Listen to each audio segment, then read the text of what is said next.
Good evening, students.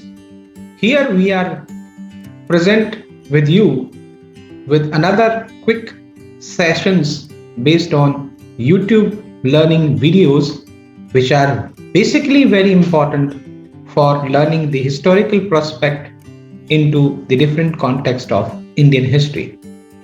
Today, the topic that we are going to address, it is going to be a very important topic from the prospect of the Indian history, especially in the medieval history.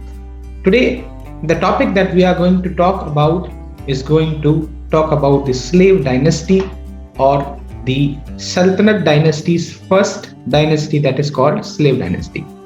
So, this particular session will be conducted through the small PPT presentation by which we shall be able to learn more. So let us go through with that slide. But before moving to the slide, I could let you know this particular sessions may be useful for your post-graduation and undergraduate programs in Indian history, along with your several competitive exams where you are talking about the topic of slave dynasty.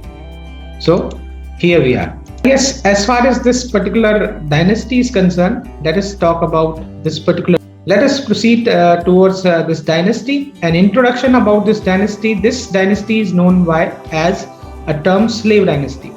The slave dynasty was the first line of rulers of Delhi Sultanate. Before commencement of Delhi Sultanate, we need to understand Delhi Sultanate or Sultanate era in the Indian history is known by the Muslim kingdom, which was set up into the 13th century by the different powers of the Central Asia to the India, and they reached the centrifugal power in the country's national capital called Delhi. So they have got the name called Delhi Sultanate or Sultanate era or Sultanate dynasty. Among them, slaves were the first among their dynasty, so that this dynasty known by slave dynasty. The kingdom is called a sultanate because it was led by the ruler known as Sultan. Sultan is someone who is the ruler or samrat.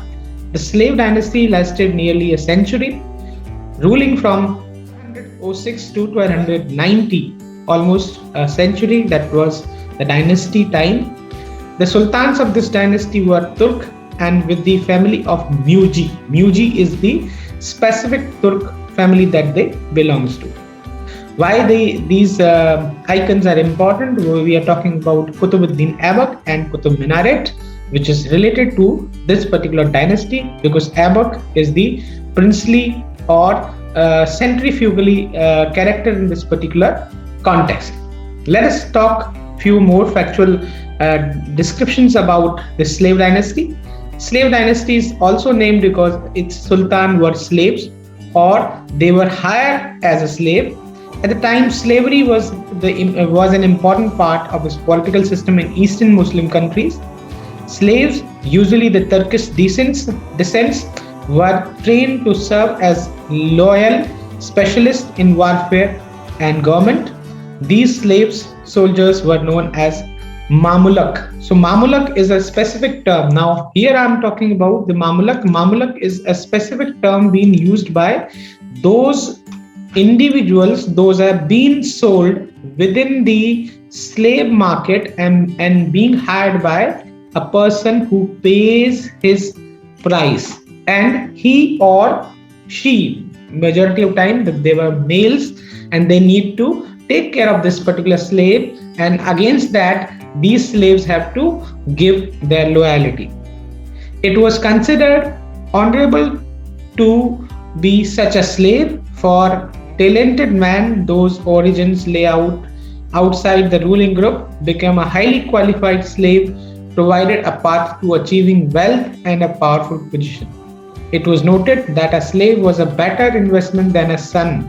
ये बात इसलिए भी नहीं कही जाती because they believe that the slaves were actually the more loyal in terms of the political history of the different dynasties, that sons are actually challenging the rulers but slaves are actually following their orders in the procession of taking the care of the ruling.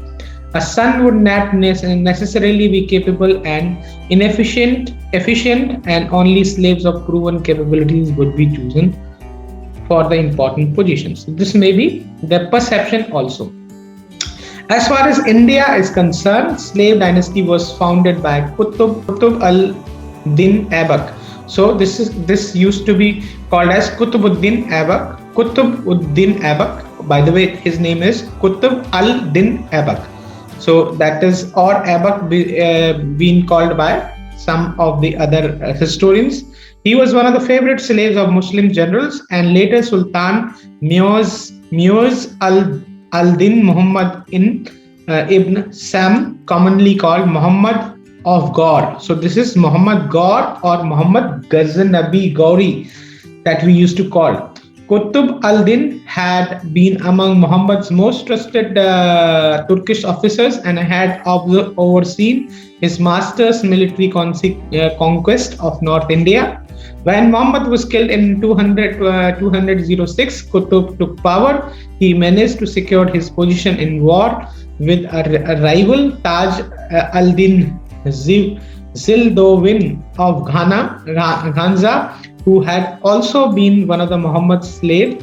Qutb died in 1210, having laid the foundation of an Indian Muslim state. So this is what the true facts that we are talked about, but this is a contextual reference given by the different historians. Qutb was succeeded as Sultan of his son-in-law Iltutmish. Iltutmish is the son-in-law, a slave, had been trained and trusted general and administrator. Iltutmish resigned from 1211 to 1213. So this is his regime by the time of 1211 to 1236, almost 20 plus years. So a wise and patient statesman, he became the greatest of slave dynasty's sultans.